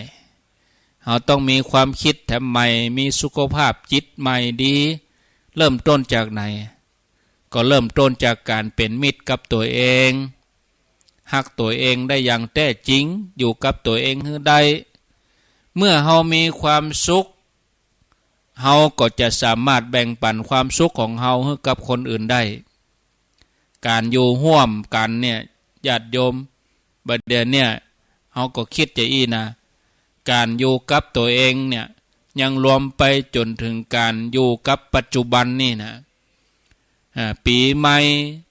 จะเฮือชีวิตใหม่อย่างแท้จริงก็ตัวเมื่อเราทิ้งสิ่งเก่าๆไปเหียนะความคิดเก่าๆอันอย่างที่มันทำให้เราทุกข์ใจบ่สบายใจนิสัยเก่าๆที่มันบ่ดีวางไว้ทิ้งไว้เนาะอารมณ์บูดอารมณ์เน่าอารมณ์เก่าที่มันมักหมมข้างคาในใจก็พิจารณาหู้จักปล่อยหู้จักวางถ้ามันสะสมอยู่ในใจมันจะกลายเป็นมลพิษก็อย่างหมอกควันเนี่ยกะเมินเข้าเนี่ยมันเป็นมลพิษนะสูดดมเข้าดึงวันเนี่ยเป็นโรคปอดโรคมะเร็งอารมณ์เฮาก็เหมือนกันอารมณ์บูดอารมณ์เน่ามักหม่มอยู่ในใจถ้าเฮาบ่ฮู้จักชำระล้างเฮาบ่ฮู้จักปล่อยวางพ่องมันก็จะกลายเป็นมลพิษนะเหมือนกับอาหารที่เฮากินเข้าไปเฮาทายหรือว่ากินไปแล้วมันทายบ่หมดมันก็เป็นสิ่งที่ตกค้างท ถ้ามันตกข้างในลำไส้ตกข้างในกระเพาะนักเข้าก็เป็นพิษต่อร่างกายตอนเขากินเข้าไปนี่เป็นประโยชน์กะนะอาหารที่เขาเอาเข้าปากเนี่ยกินเข้าโอ้มันล้ำอาหารมื้อนี้แพงอร่อยกินล้ำกินดีเมื่อผ่านกระบวนการแยกคัด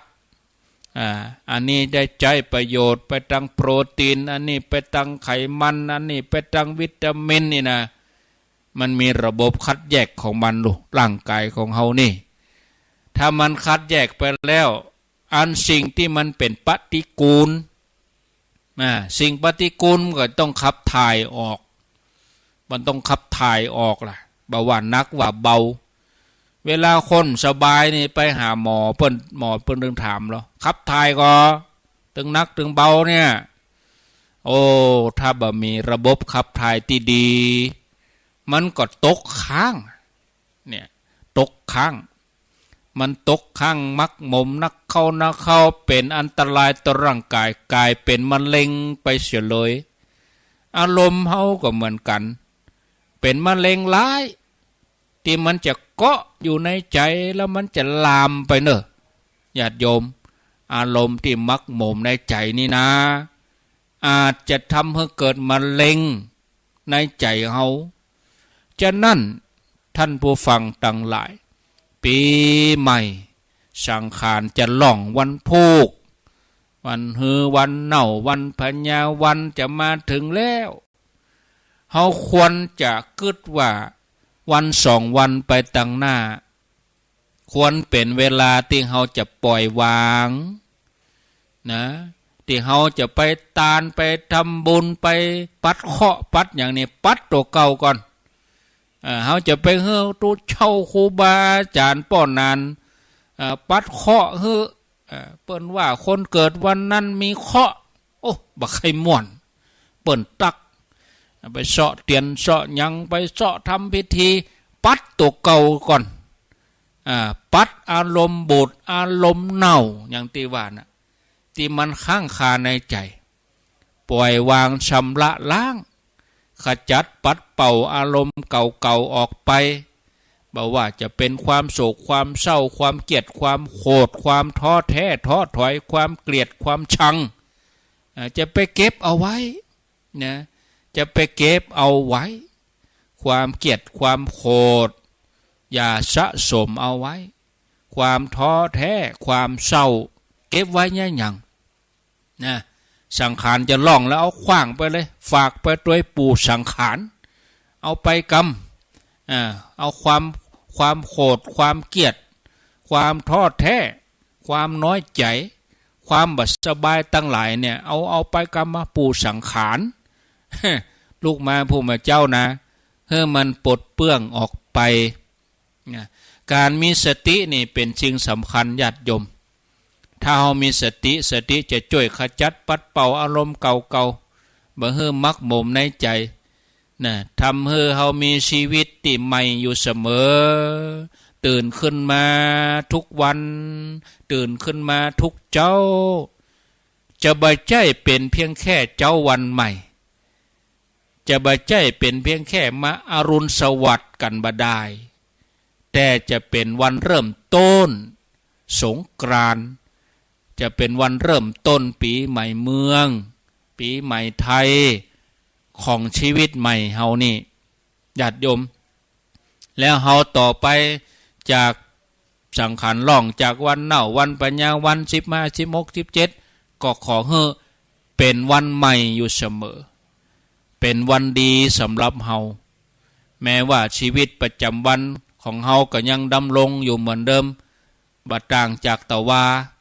แต่ว่าเฮามีความรู้สึกใหม่มีความรู้สึกใหม่เพราะว่าเฮาได้วางสิ่งเก่าไปแล้วมันทิ้งไปแล้วชำระล้างไปแล้วทำให้ใจของเฮาปลอดโปร่งโล่งปลอดจากความเศร้าปลอดจากความโศกปลอดจากความโกรธความเกลียดความหม่นหมองในใจ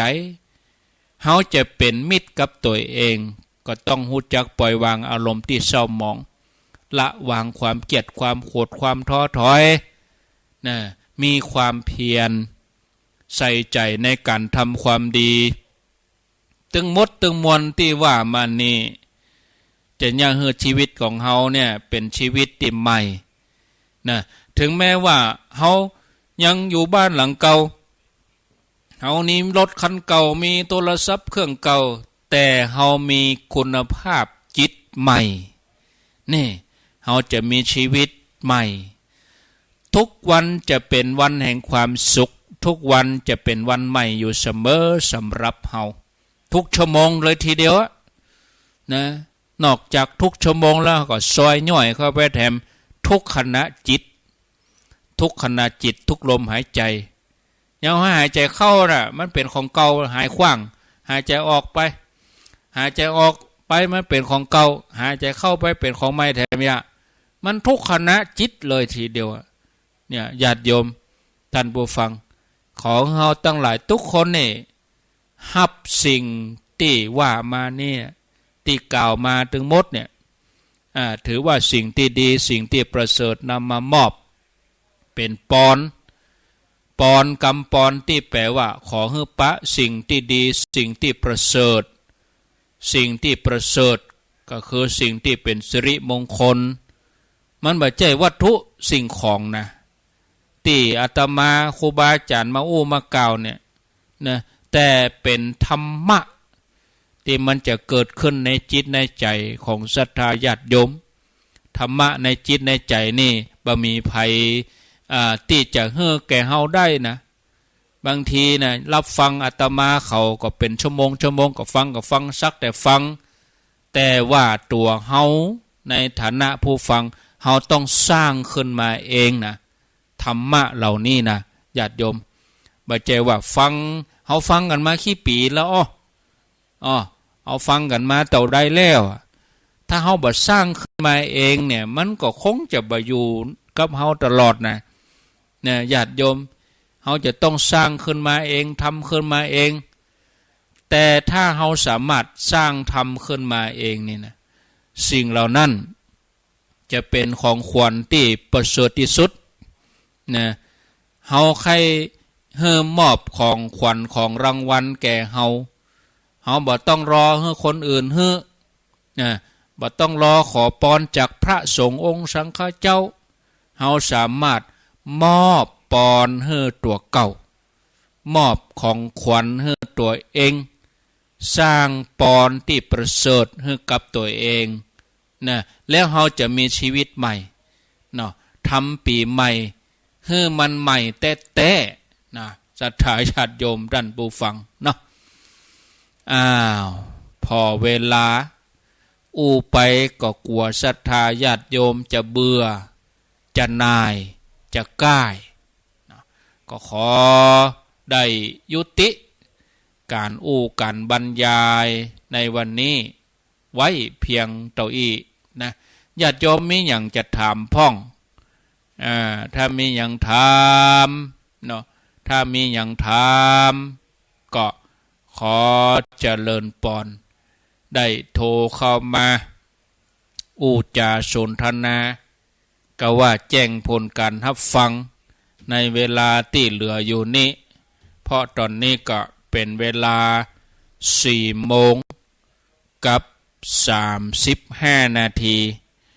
ก่อนที่จะเปิดสายโทรศัพท์นี่ก็ตกลงหลุมปุ่นแล้วโทรศัพท์นี่ตกลงหลุมปุ่นเดี๋ยวเก็บโทรศัพท์ก่อนก็วันที่20ก็คือวันที่20วันที่20เป็นวันเสาร์นะวันเสาร์หน้าเสาร์ในบุญนะที่วัดฝ่ายหินเนอะญาติโยมวัดฝ่ายหินมชนี่นะเปิ้นจะมีพิธีนะทำบุญพุทธาภิเษกทำบุญที่วัดฝ่ายหินเวลาตั้งแต่เดี๋ยวเก็บโทรศัพท์ก่อนก้มเก็บโทรศัพท์ก่อนดีก้มนี่อู้ก็ดีอู้โทรศัพท์ก็สมตกลงหลุมปุ่นเหี่ยว่าสปะได้ญาติโยมบ่ได้มาหัน ถ้าญาติโยมหันนี่ก็จัดรายการเป็นอีรู้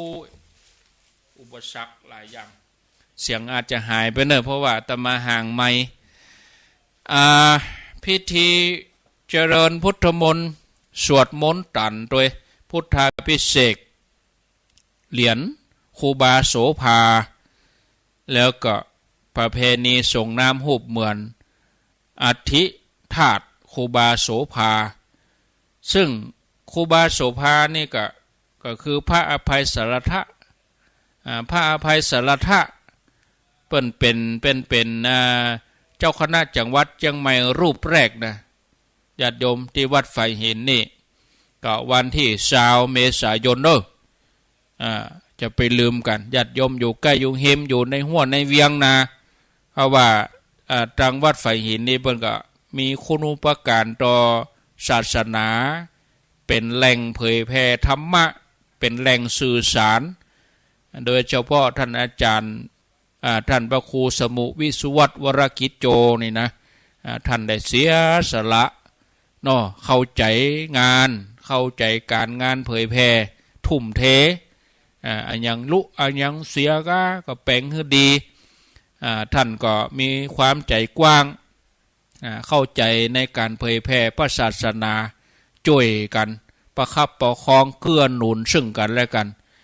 ประเดี๋ยวนี้ที่วัดท่านจะมีงานหมู่เฮาศรัทธาเฮาฮู้ข่าวเฮาก็ไปเนอะญาติโยมอยู่ใกล้อยู่เฮมอยู่ในหัวในเวียงอยู่แม่ริมแม่แตงสันทรายด้วยสเก็ตเนาะอยู่ใกล้อยู่เฮมไปได้ก็ไปไผนอนได้ก็นอนอาตมาเขาก็จะไปหลายตนอยู่มาไล่เลี้ยงพอนี่ครูบาอาจารย์ผู้เผยแผ่ธรรมก็30 ตนนะไปหมดเนอะพระสงฆ์องค์สังฆเจ้าไปเจริญพุทธมนต์สวดมนต์ตันท่านพระครูสุเมธธรรมเสวีท่านพระครูกัลยาณปาโมทท่านพระครูชลทานพิทักษ์แม่หองไคท่านพระครูสถิตสารคุณหลวงพ่อพระครูนิวิตศีละสังวรเวียงป่าเป้าพระครูวรธรรมนาถพระครูสิริธรรมบัณฑิตพระครูสังวรศีลาภิลักษ์พระครูปริยัติรัตนโชติอาจารย์พระมหานพดลสุวรรณเมธีอาจารย์วรรณชัยชยานันโธมหาสมชาติชาตาปัญโยท่านชัยวัฒนาคาเสโนท่านพระครูโสพลปริยัติท่านพระครูประภัตชัยคุณท่านพระครูปัญญาสังฆการท่านพระครูไพศาลสุตกรท่านมหาประสิทธิ์ธรรมาภินันโธพระครูสังฆบริหารธรรมนูญธรรมาคุโนท่านพระสาธิตธีระปัญโยท่านพงศกรท่านปลัดกิติพงศ์วัดสันกัญยมพระปลัดจำนันหลายๆตนจนฮอดเมืองฝางปุนาท่านจำเริญตัวนี่หลายตนหลายองค์เปิ้นจะไปเจริญพุทธมนต์สวดมนต์ตันแห่มส่วนหนึ่งก็จะมีตนเต้นหนังปกแผ่เมตตานะญาติโยมไปช่วยกันเนอะไผถนัดจังใดก็ไปช่วยกันตกแต่งสถานที่กวนเข้ามาตูไปญาติไปสวดมนต์ไปปฏิบัติธรรมอันนี้เป็นครั้งแรกนะนี่ของการทำเรียนนะของปฐมสังฆราชแห่งล้านนาเฮาสมัยรัชกาลที่5แล้วครูบาโสภานี่นะหรือว่าพระอภัยสารทะสังฆปาโมกแล้วก็ในห่วงสัปดาห์หน้าถ้าจะมามีโอกาสได้เข้ารายการวันจันทร์วันพุธก็ดีจะนำประวัติของท่านพระอภัยสารทะสังฆปาโมกมากล่าวมาในรายการก่อนที่จะมีงานเพราะว่าได้รับหนังสือตอนที่เฮาไปปีก่อนท่านอาจารย์วิศวัตมอบให้1 เล่มก็ยังเก็บไว้อยู่เกี่ยวกับประวัติของเจ้าคณะจังหวัดเชียงใหม่รูปแรกที่วัดไฟหินนี่วันที่20เนอะญาติโยมเนาะอันนี้ประชาสัมพันธ์เชิญชวนญาติโยมท่านผู้ฟังทั้งหลายเอาแล้วพอเวลาแล้วก็เปาะเนาะเปาะเวลาบัดเดี๋ยวนี้ข้างแหม20 นาทีนักศรัทธาจะก่ายเนาะจะนายกันเหี่ยก่อนธรรมะนักล้ำไปเอาหมอกพอให้พอดีเอาห้างเวลาไว้20 นาทีเว้นะเนี่ย2 ชั่วโมง ผือกำเดียวบัดได้แป๊บเดียว2 ชั่วโมงละ0998366322อ้าวไผที่ตกข้างตะกี้จะอู้จะจ๋าก็ขอเจริญพรโทรเข้ามาแจ้งผลการรับฟังถามปัญหาก็ว่าอวยพรปีใหม่ก็ได้อวยพรปีใหม่เมืองคนเฒ่าจะโทรมาปั่นปอนก็ได้เด้อนะคนเฒ่าคนแก่พ่อแม่ศรัทธาจะโทรมาปั่นปอนปีใหม่ก็ได้เดี๋ยวเปิดโทรศัพท์ก่อน0998366322อ้าวอู้คนเดียวเหรอกะก็ว่าไปกาดปนบนแล้วไปกาดปนบนละกาศรัทธาญาติโยมท่านทั้งหลายไผมีหยังจะอู้จะรับสายก่อนจะเริญพรสาธุเจ้าท่านพระครูอ้าวโทรจากไหนโทรจากบ้านห้วยหีตำบลต้นทงอำเภอเมืองจังหวัดลำปางเจ้า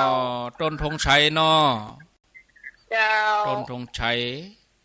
อันนี้แม่ที่เอาสมปล่อยให้ท่านพระครูนั่นก็เจ้าจำได้แล้วยังมีอยู่เก็บไว้นี่จะเอาใส่อันน้ำดำหัวครูบาอาจารย์วันผูกวันฮือนี่เนาะเจ้าแม่เคยถามท่านพระครูว่าเวลาเปิ่นสงน้ำบ้านเฮาเปิ่นเอาว่าอาบน้ำพระเจ้าอาบน้ำพระเจ้าอีเนาะอันเดียวกันน่ะอันเดียวกันเปิ่นลดโลบนเกศาลงอ่ะจะเป็นว่าพระเจ้ามันเป็นหยังเนอะมันเป็นหยังบางทีก็หดไหลบางทีก็หดมือบางทีก็หดตีอันเสียนปุ่นเลยก็บ่เป็นหยังเนอะถ้าจะเป็นบาปเป็นบ่เป็นบาปเนอะส่งน้ำชำระล้างช่วยบ่เป็นหยังเฮาก็ยกมือไหว้เหรอกะยกมือไหว้สาธุสุหมอกสุมาสละสลงโลเนาะจะไปเกิดว่ามันเป็นบาปจะไปกึดถ้าเฮากึดเป็นก็เป็นกึดบ่เป็นก็บ่เป็นน่ะจะมันบ่เป็นหยังอ่ะเด้อเป็นพระคุณนะเจ้าขอท่านพระครูมีสุขภาพแข็งแรงนะเจ้าโมทนา0998366322โยมที่อันเปิ้นฟังทางอินเทอร์เน็ตนี่ก็มีหลายอยู่แต่ไม่ได้ตักนะขออภัยนะแต่เปิ้นพิมพ์ข้อความมาอยู่ทางภาคกลางก็มีฟังที่อื่นที่ไกลก็บ่แน่ใจว่าจะฟังกำเมืองได้ก็เพื่อคงจะฟังออกอยู่นะเนาะมีแถมก็เข้ามา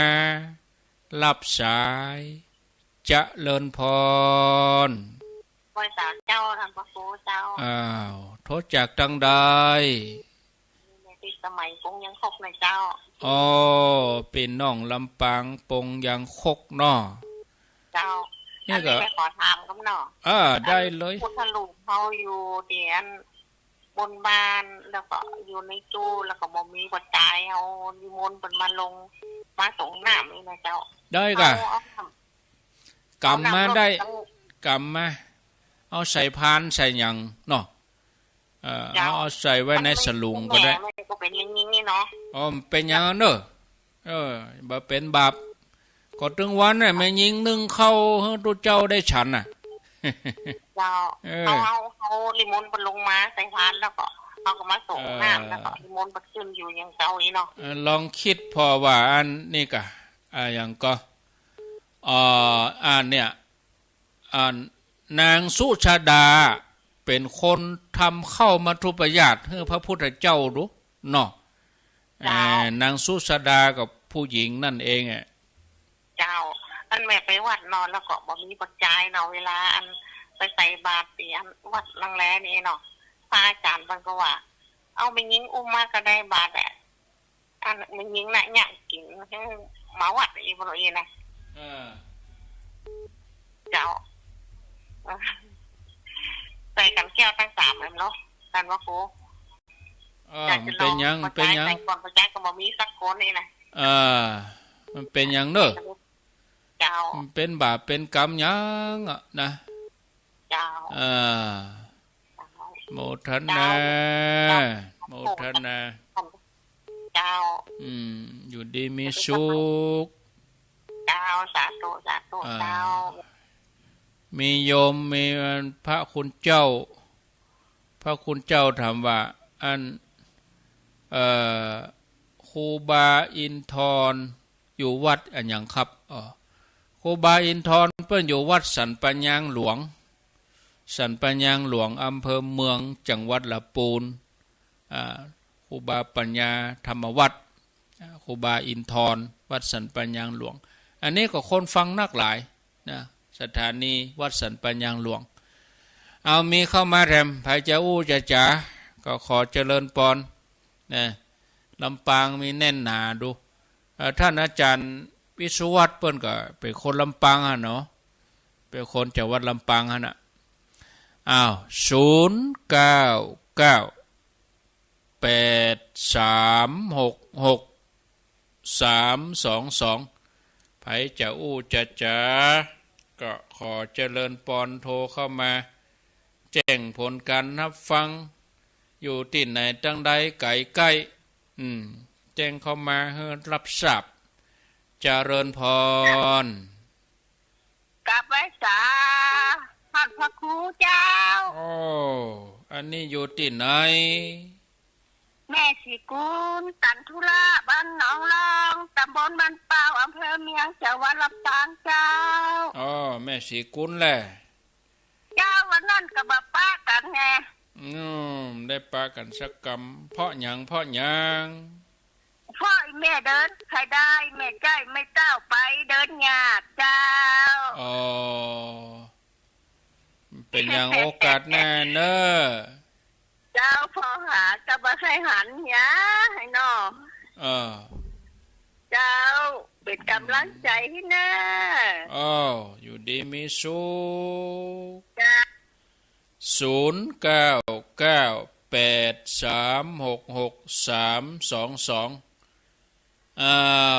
มีกะเข้ามา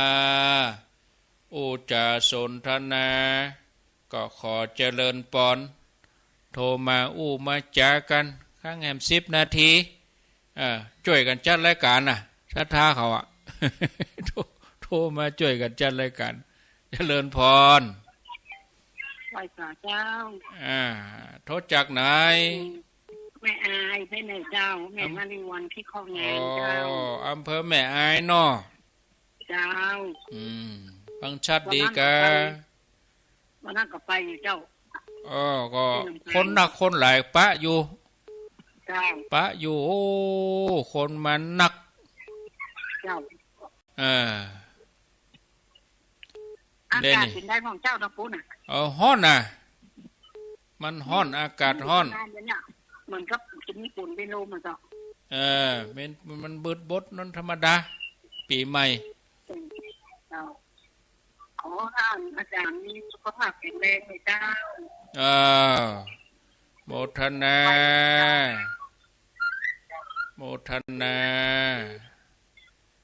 อยู่ดีมีสุขเนอะ0998366322099 แน่นหนาอยู่ลูกได้คนเดียวรู้แต่เจริญพรไหว้จ่าเจ้าโทรจากเมืองลี้แพเดอร์แพหนองห้าเจ้าเมืองลี้ฟังสถานีไหนแพหนองห้าฝาหินนะเจ้าฟังฝาหินน่ะเจ้าเข้าได้อยู่เจ้าปอดโถ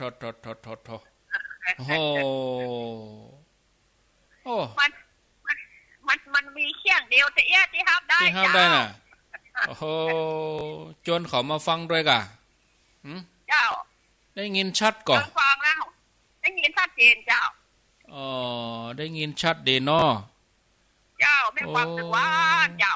อยู่ลี่ปุ่นโลนี่ แพะหนองห้าเจ้าแพะหนองห้าฟังฝ่ายหินได้อยู่เนาะเจ้าแม่เจ้าเนาะแม่เจ้าชัดก่อฮะแม่เจ้านี่บ่ได้ยินเจ้าฟังแม่แหลงนี่ได้ยินแม่แหลงนี่เจียว3 โมงนี่น่ะเจ้าแม่เจ้าก็เฮาก็ฟังสถานี5 ดวงหั่นเอาเนาะ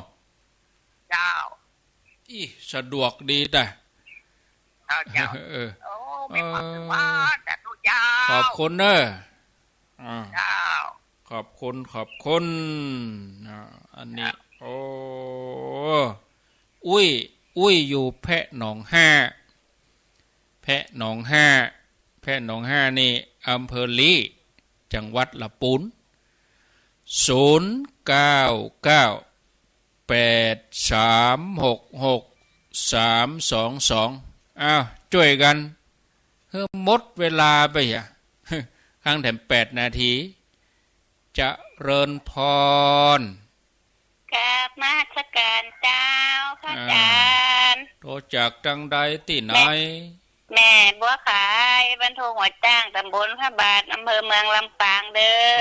อเป็นน้องลำปางนี่ฟังแน่นหนาเจ้าวันนั้นเข้าไปเข้ากับป้ากันเนาะพระอาจารย์เนาะป้ากันอยู่แน่นหนาดีเด้อฟังกันนักกันหลายเจ้าคนนักคนหลายไผเป็นไผกำหัวเนาะอนุโมทนาบุญเจ้าหมอนดีมีสุขอยู่ดีมีสุขเจ้าสาธุนี่ตำบลพระบาทไปบรรพตสถิตวันนั่นใกล้กันต้องขอโทษเนอะอาตมารีบกลับก่อนนะมันนะโอ้ไปปอกขแจรถไปหายเจริญพรเจริญพรนั่นประธานข้าพระอาจารย์อ้าวอยู่ที่ไหนยายแดงปากบักหอกเตื้อ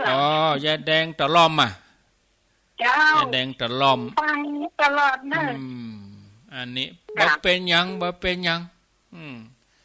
อันแนมฟังกันเถอะฟังกันตลอดก็ดีแล้วทางนอนอ่ะมันค่อยเล่นโทรมันตึกกักปากมันวันนั้นก็ไปตามที่วัดไปนะเจ้าดีแล้วอนุโมทนาโดยเปิ้นจะมีงานวันที่20เนอะวันที่20เอาน้ำไป30 โลดีแล้ววันที่20จนพิษสมัยเข้ามาโดยโมทนาเจ้าวันเสาร์เจ้าสาธุวันที่20เอาจะไปเขาไม่ได้มาเมื่อคืนเขาก็ไปตานเมื่อวันกะไปเมื่องายไปเมื่อตอนสิ่งที่เขาจะช่วยได้นักที่สุดคือไปช่วยเกี่ยมงานนี่อาตมาว่านะคือตอนเขาไปร่วมงานนั่นคือ